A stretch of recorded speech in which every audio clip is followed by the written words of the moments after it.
একজন ব্যক্তি আমার নবী মুস্তাফার সাহাবী, তিনি নবীর কাছে কলমা পড়ে মুসলমান হয়েছেন। নবীর কাছে কলমা পড়ে মুসলমান হয়েছেন। তো মুসলমান হওয়ার পর তিনার বাপ নাই, দুনিয়া থেকে তিনি বিদায় নিয়েছেন। তিনার বাপ আব্বা দুনিয়া থেকে বিদায় নিয়েছেন। দুনিয়া থেকে যখন বিদায় নিয়েছেন, তিনি চিন্তা করলেন এই জমিনের মালিক কে? জোরে বলেন, জমিনের মালিক কে বাপ? আসমানের সারা দুনিয়ার মালিক কে? আল্লাহ। আপনাকে আমাকে সৃষ্টি করেছে কে? জোরে বলেন, আল্লাহ। আল্লাহ। চিন্তা করলেন যে আমার নবী যখন ইসলামের দাওয়াত দিয়েছেন, তখন তিনি ইসলামের দাওয়াত গ্রহণ করে মুসলমান হয়েছেন, চুপি চাপি মুসলমান হয়ে গেছেন। আব্বা নাই দুনিয়াতে। তিনি বলেন আমি ওই সময় আমার চাচার কাছে আমি থাকতাম। কার কাছে? চাচার কাছে। জোরে বলেন সুবহানাল্লাহ। চাচার কাছে থাকতেন। চাচার কাজকর্ম সমস্ত কিছু সব কাজ তিনি করতেন। সব কাজ করার পর হঠাৎ করে একদিন চাচাকে বলছেন, চাচা, আব্দুল্লাহর বেটা মোহাম্মদ, এই মোহাম্মদকে আপনি চিনেন? বলে হ্যাঁ। চিনব না কেন? চিনি। হ্যাঁ চিনি তো। বলে চাচা, ওই মানুষটা খুব ভালো। বলে হ্যাঁ। চাচা, একটা নতুন ধর্ম চালু করেছেন, যে ধর্মটার নাম দিয়েছেন ইসলাম, এই ধর্মটাও খুব ভালো। বলে হ্যাঁ। চাচা বলছে হ্যাঁ ভালো। আচ্ছা চাচা, আর ইসলাম ধর্মের মধ্যে যদি আমরা দাখিল হই, আর ইসলাম ধর্ম যদি আমরা কবুল করে নিই, তাহলে ভালো হবে না খারাপ হবে? চাচা বলছে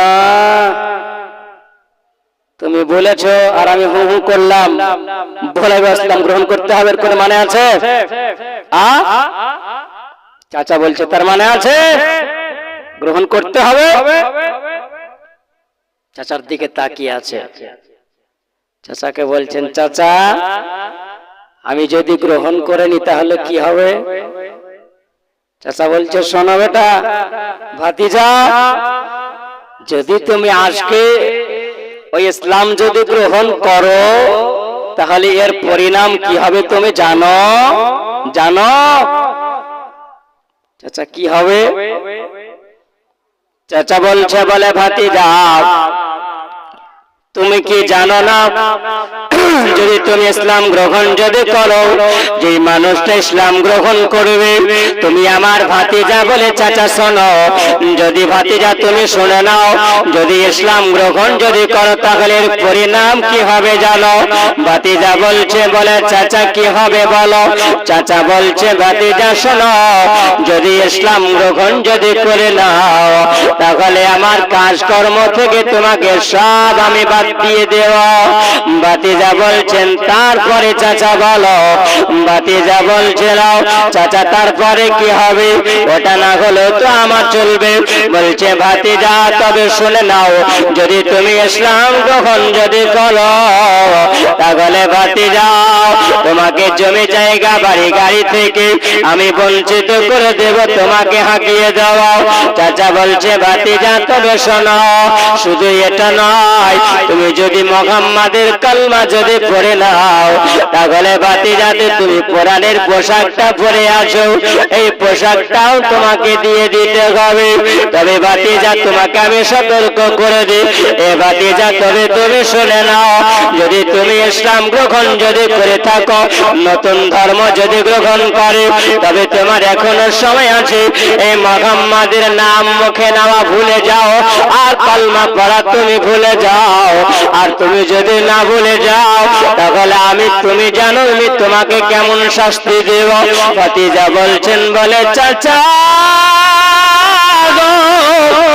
কসম খোদার বলি এতক্ষণ ধরে যে আপনার সঙ্গে আমি কথা বললাম আমি নবীর মহব্বতে বলেছি জোরে বলা আমি নবীর মহব্বতে আমি নবীর ভালোবাসাই বলেছি বলে চাচা গো আজকে আমি মধুমাখা কলমা পড়েছি ওই মধুমাখা কলমা আমার দিলের মধ্যে কলেজার মধ্যে আমি গেঁথে নিয়েছি ও চাচা আপনি যদি আমাকে দুনিয়ার সম্পদ থেকে আপনি যদি আমাকে বঞ্চিত করে দিল চাচা আমি সম্পদ ছেড়ে দিতে রাজি আছি ওগো চাচা আমি ব্যাংক ব্যালেন্স ছেড়ে দিতে রাজি আছি ওগো চাচা আমাকে অট্টালিকা দিয়েছে আমি অট্টালিকা ছেড়ে দিতে রাজি আছি ওগো চাচা আমি সব ছেড়ে দিতে রাজি আছি ভাতিজাকে বলছে ভাতিজারে তবে তুমি যখন সব ছেড়ে দেবে যেই পোশাকটা তুমি পরে আছো ভাতিজাও এই পোশাকটা হলো আমার টাকার কেনা এই পোশাকটাও তোমাকে দিয়ে দিতে হবে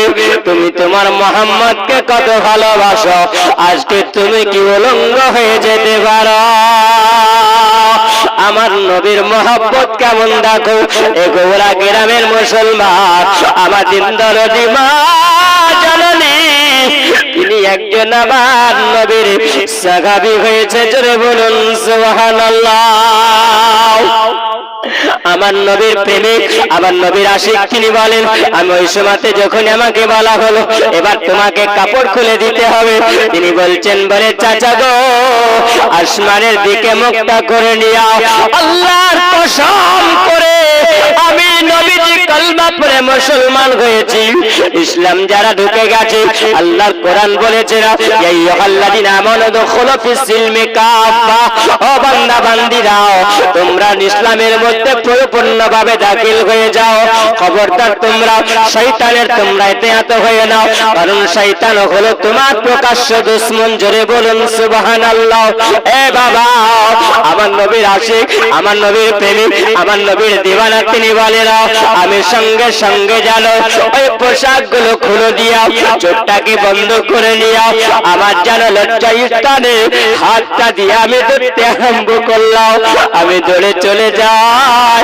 আমি দৌড়ে দৌড়ে গিয়াও আমার মা জননীর কাছে গিয়াও আমি বাড়িতে যাওয়ার পরে দরওয়াজায় আবার দিয়ে দিলাম ওগো আমার মা জননী ওগো আমার কলেজার টুকরাও ওগো মা জননী আমি আপনার বেটা আপনি দরজাটা খুলে দিলাও মা জননী বলছে বেটা রে তুমি এতদিন আমাকে দেখেছো বুলকুর মধুর কণ্ঠ আমি পাই না ও বেটা বলো তুমি আমাকে এত সুন্দর করে ডাক দাও ও বেটা তোমার গলাটা কেন বসা বসা লাগে আমার মা জননী যেমনি বলাও সঙ্গে সঙ্গে দরওয়াজা খুলে দেওয়ার পরে মা দেখছে বেটার হালাত লুঙ্গ অবস্থায় আছে মা জননীকে বলে ওগো মা জননী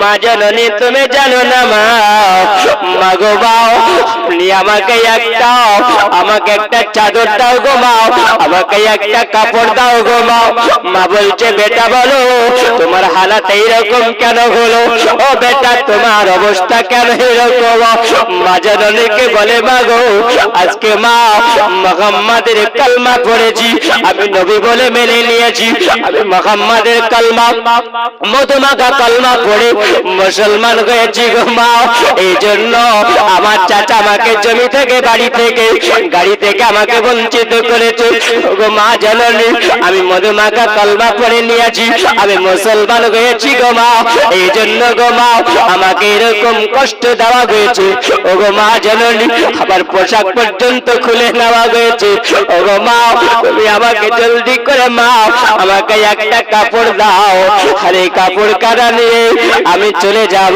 আমার নবী রাহমাতুল লিল আলামিনের দরবারে আমার মা জননী চোখটাকে বন্ধ করে আড়াল করে নেওয়ার পরে এমন একটা কাপড় দিল এমন একটা চাদর দিল ওই সময় মা জননীর কাছ থেকে চাদরটা নিয়ে যেন এমন সুন্দর করে দেহখানাতে লাগিয়ে নেওয়ার পরে দেহতে পরে নেওয়ার পরে তিনি চলতে আরম্ভ করেছে আমার নবীর দরবারে জোরে বলুন সুবহানাল্লাহ আমার নবীর দরবারে যখন তিনি চলতে আরম্ভ করেছিলেন মসজিদে নববীর কাছে দাঁড়িয়ে দাঁড়িয়ে ওই সাগাবি জানো টুকরে টুকরে যেন চোখের পানি ঝরায়।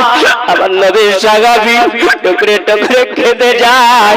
ওই সময় যেন আমার নবী বললেন, হে আমার সাগাবি রাখো, আমার একজন আশিক, আমার একজন প্রেমিক, আমার একজন দিবানা, তিনি বাড়ি গাড়ি জমি জায়গা সব ত্যাগ করে দিয়ে আল্লাহর কোরআনকে জিন্দা করার জন্য, আল্লাহর কোরআনকে জিন্দা করার জন্য, আল্লাহর কোরআনকে সিনাতে মহব্বত করে নিয়া সুবহানাল্লাহ নবীর প্রেমে কোরবান করে তিনি মক্কা থেকে মদিনা এসেছে। একবার আমার কাছে নিয়ে এসে জোরে বলুন সুবহানাল্লাহ। এ বাবাজিরা সোনাবালি, আমার ওই নবীর সাগাবি যখন তিনি আসলেন আমার নবীর সম্মুখে এসে দাঁড়িয়েছেন। আমার নবী বলছেন, না ও আল্লাহ প্রেমিক বান্দা যার নাম হলো আব্দুল উজ্জা, আব্দুল উজ্জা বলো তোমার এরকম হালাত কেন? তিনি বলেন, ইয়া রাসূলুল্লাহ, ইয়া হাবিবাল্লাহ নবী গো, এই জন্য আমার এরকম অবস্থা হয়েছে। আমি আল্লাহকে ঈমান এনেছি, আপনাকে নবী বলে গ্রহণ করেছি। ওগো নবী, এই জন্য আমাকে এইরকম করে কষ্ট দেওয়া হয়েছে। আবার নবী বললেন, এ সাহাবীরা তোমরা কি আছো? আমার আব্দুল উজ্জার নাম আজ থেকে আব্দুল উজ্জা নয়, আমার আব্দুল উজ্জার নাম হলো আব্দুল্লাহ। জোরে বলুন সুবহানাল্লাহ। এ বাবাজিরা আমার নবীর প্রেমে কোরবান হয়েছে, আমার নবীর প্রেমে ভালোবাসা নিয়ে মহব্বত নিয়ে আমার নবী বলেছেন যে বান্দা বান্দিরা আমার নবীর সঙ্গে যতক্ষণ পর্যন্ত মহব্বত না করবে মুমিন হতে পারবে না। জোরে বলুন সুবহানাল্লাহ। বুখারী নাম্বার হাদিস, হাদিস নাম্বার হলো 15 নাম্বার হাদিস। এই বুখারী শরীফের হাদিসে আমার নবী বলেছেন, লা ইউমিনু আহাদুকুম হাত্তা কুনা হাব্বা ইলাইহি মিন ওয়ালাদিহি ওয়া ওয়ালিদিহি ওয়ান নাসি আজমাইন। জোরে বলুন সুবহানাল্লাহ। এ বাবাজিরা, এ আমার সোনা মানিকেরা, ততক্ষণ পর্যন্ত তুমি মুমিন হতে পারবে না যতক্ষণ পর্যন্ত আমার নবীকে নিজের মায়ের চাইতো, বাপের চাইতো, সন্তানের চাইতো, সারা দুনিয়ার চাইতো আমার নবীকে তুমি ভালো না বাসবে। জোরে বলেন বাপ, অতক্ষণ পর্যন্ত তুমি মুমিন হতে পারবে না। সুবহানাল্লাহ। আমার নবীর প্রেমিক, নবীর দিওয়ানা, নবীর আশিক বাবাজি আমার সোনা মানিকেরা, বাপ বেশি লম্বা করব না বাবজি আমার। সুবহানাল্লাহ। আজকে 2 রাত্রি, কালকে এখনো বাকি আছে, বাকি নাই বাপ। আমার নবীর প্রেম ভালোবাসা মহব্বতের খাতিরে বাপ আজকে আমাদের এই গ্রামের জুমা মসজিদের উন্নতি কল্পের জন্য সুবহানাল্লাহ নবীর আশিক, নবীর প্রেমিক, নবীর দিওয়ানা কে একজন আছে বাপ পাক পাঞ্জাতনের মহব্বতে সুবহানাল্লাহ এই মসজিদ ঘরে বাপ কয়বার আজান হয়? জোরে বলেন কয়বার আজান হয়? 5 বার আজান হয়, 5 ওয়াক্তের আজান হয়। সুবহানাল্লাহ। আল্লাহর ঘর, খোদার ঘরের জন্য আমার নবীর আশিক, নবীর প্রেমিক, নবীর দিওয়ানা সুবহানাল্লাহ 5 জন ব্যক্তি 1000 করে টাকা দেন তো। সুবহানাল্লাহ বাপ বাপ। এই ঘর কিয়ামতের দিনে দুনিয়া যখন সব শেষ হবে, মরুভূমি হয়ে যাবে, আর এই ঘর একটা জাহাজ হয়ে যাবে। জোরে বলেন সুবহানাল্লাহ। কি হবে? জাহাজ হয়ে যাবে। এই বর্ণনাটা দিব ইনশাআল্লাহ বাপ। এই আল্লাহর কাবা নবীর রওজাতে আছে, তাই না? আল্লাহর কাবা নবীর রওজাতে আছে। আমার নবী কাবার সঙ্গে কথা বলছে আর কাবা নবীর সঙ্গে কথা বলছেন। জোরে বলেন সুবহানাল্লাহ। কি কথা হচ্ছে বাপ? যদি শোনেন তো সুবহানাল্লাহ ঈমান তাজা হবে। আর মুসলমান আপনি আজ থেকে নামাজ অবশ্যই পড়তে আরম্ভ করবেন যদি আল্লাহ আল্লাহ রাসূলকে ভালোবাসেন। জোরে বলেন সুবহানাল্লাহ। মহব্বতে বসে আছেন বাপজি আমার, কেউ নাই? মায়েদের কাছে জানতো বকুল মামা, ওদিকে দেখেন 5 জন ব্যক্তি এই 5 ওয়াক্তের মহব্বতে, 5 টাইমের মহব্বতে 1000 করে সুবহানাল্লাহ। যে মসজিদে আল্লাহর ধ্বনি হয়, যে মসজিদে আল্লাহর ধ্বনি দেওয়া হয়, যে মসজিদে আপনাকে আমাকে ডাকানো হয়, আহ্বান করা হয় 5 ওয়াক্তের নামাজের জন্য। বাপ সুবহানাল্লাহ। আল্লাহর নবী সাল্লাল্লাহু তাআলা আলাইহি ওয়াসাল্লাম তিনি বলেন, আল্লাহর কাবাকে বলছেন, এ কাবা বলো কি খবর?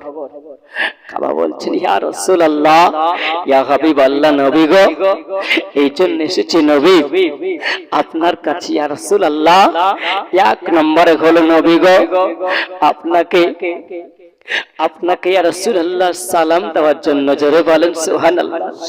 মুসলমান, আমরা নবীকে সালাম জানাই, বসতে সালাম, উঠতে সালাম, নামাজে সালাম, আজানে সালাম। জোরে বলেন সুবহানাল্লাহ। এই বাবা সুবহানাল্লাহ। আল্লাহর কাবা বলছেন, নবী গো, আপনাকে একটা আমি সালাম দিব। জোরে বলুন সুবহানাল্লাহ। এই জন্য এসেছি নবীকে আপনার সঙ্গে কথা বলার জন্য। ইয়া রাসূলুল্লাহ, ইয়া হাবিবাল্লাহ, নবী গো, আর একটা আরজ হলো নবী, মাহশারের ময়দান, হাশরের ময়দান হলো কঠিন। ইয়া রাসূলুল্লাহ, নবী গো, আমি যদি আপনি যখন মক্কা নগরে ছিলেন নবী গো, মক্কা শহরে যখন আপনি নবী ছিলেন, ইয়া রাসূলুল্লাহ, ইয়া হাবিবাল্লাহ, নবী গো, যদি কোন রকমের বেয়াদবি যদি হয়ে থাকে নবী আপনি ক্ষমা করবেন। জোরে বলো বাপ, যে আল্লাহর কাবা ঘরে আমরা যাই গুনাহকে মোচন করার জন্য, আর আল্লাহর কাবা আমার নবীর কাছে স্যালেন্ডার হয়েছে। জোরে বলেন সুবহানাল্লাহ। এই বাবা সুবহানাল্লাহ। আল্লাহর কাবাকে আমার নবী বলছেন, কাবারে মনের বড় ইচ্ছা ছিল আজকে তোমার খিদমত করব। হে কাবা, তোমাকে জিয়ারত করব আর মক্কাতে থাকব। এ কাবা, সেই নসিবটা হলো না। এ কাবা শোনো, তোমাকে বলি আমি নবী মুস্তাফা ক্ষমা করেছি। জোরে বলেন সুবহানাল্লাহ। কাবা বলেন, ইয়া রাসূলুল্লাহ, ইয়া হাবিবাল্লাহ, নবী গো, আরেকটা আরজ করি, ইয়া রাসূলুল্লাহ, ইয়া হাবিবাল্লাহ, আপনি আমাকে শাফায়াত করবেন। জোরে বলেন সুবহানাল্লাহ। আরেকটা জোরে বলেন বাপ। আল্লাহর কাবা বলছেন, ইয়া রাসূলুল্লাহ, আপনি আমাকে শাফায়াত করবেন। আমার নবী বলছেন, এ কাবারে আমি তোমাকে শাফায়াত করব। আমি নবী তোমাকে বলি, এ কাবা বলো শোনো, আমি নবী তোমাকে জানাই আমি তোমাকে শাফায়াত করব। তবে নবী আমি তোমাকে বলতে আছেন, কাবা বলো তুমি আমার উম্মতির জন্য কি কিছু করেছ? জোরে বলুন সুবহানাল্লাহ। হে আল্লাহর কাবা, তেমনি বলে আবার নবী বলছেন, আমার গুনাহগার উম্মতির জন্য বলে, কাবারে তুমি কি কিছু করতে পারবে না? কারণ আবার নবী হলেন উম্মতি দরদি নবী। জোরে বলুন সুবহানাল্লাহ। উম্মতি দরদি নবী আমার।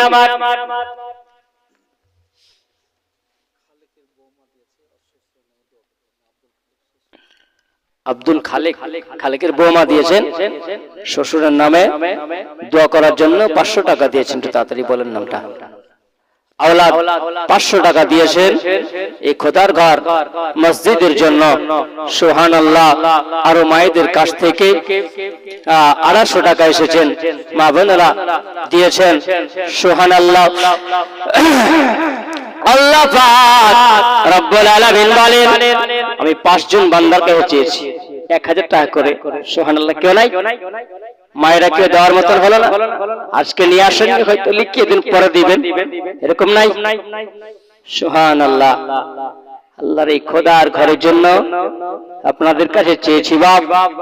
সুবহানাল্লাহ। দিলেই ভালো, আর না দিলে ব্যক্তিগত ব্যাপার আপনাদের বাপ। এটা কেউ নিয়ে নেবে না। কেউ নেবে? আপনার ধরা থাকবে কোথায়, সেই দিনে আপনি এর উপকার পাবেন। জোরে বলেন বাপ। রাত হয়ে গেছে নাকি? শেষ করে দেব? জি। সুবহানাল্লাহ। বাপ আসছেন আমার বকুল ভাই, দেখি মামা। রেন্টু 500 টাকা, লিলি 500 টাকা দিয়েছেন। সুবহানাল্লাহ। স্বামী স্ত্রী দুজনে মিলিয়ে জি সুবহানাল্লাহ একটু দোয়া করতে হবে ইনশাআল্লাহ। বাপ শেষ কথাটা বলেই সমাপ্ত করে দেব। দেহতে পাল তুলে দে ও মাঝি হালা করিস না, ছেড়ে দে নৌকা আমি যাব মদিনা, ছেড়ে দে নৌকা আমি যাব মদিনা। আজাম্মেল হক 500 টাকা দিয়েছে খোদার ঘর মসজিদের জন্য। আল্লাহ পাক দিয়া সাথে দিনিয়াতে করে গেল দান। আল্লাহ তুমি রহমান কবুল করে না, জোরে বলো আল্লাহুম্মা আমিন। দেহতে পাল তোলে দে ও মাঝি হেলা করিস না, ছেড়ে দেখে নৌকা আমি যাব মদিনা, জোরে বলেন সুবহানাল্লাহ। দেহতে পাল তোলে দে ও মাঝি হেলা করিস না, ছেড়ে দেখে নৌকা আমি যাব মদিনা, আমি দেখিব মদিনা, আমি যাব মদিনা। মা কাই নবী আলা মায়া মিনার ঘরে,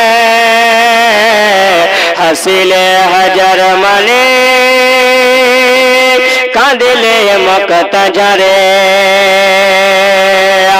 মা কাই নবী আলা মায়া মিনার ঘরে, হাসিলে হাজার মানে কাঁদিলে মকতা ঝরে।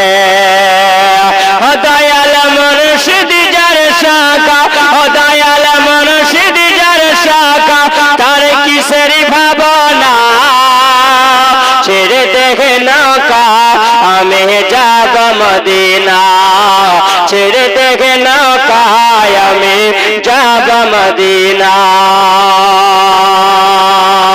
ওই নূরের রোশনীতে দুনিয়া গেছে ভরে, ওই নূরের বাতি জ্বলে মুমিনের অন্তরে, জোরে বলুন সুবহানাল্লাহ। রোশনীতে মুমিনের অন্তরে, ও দয়াল মুর্শিদ যার শাখা, ও দয়াল নবী যার শাখা, তার কিসের ভাবনা, ছেড়ে দেখে নৌকা আমি যাব মদিনা, ছেড়ে দেখে নৌকা আমি যাব মদিনা, আমি দেখিব মদিনা, আমি যাব মদিনা।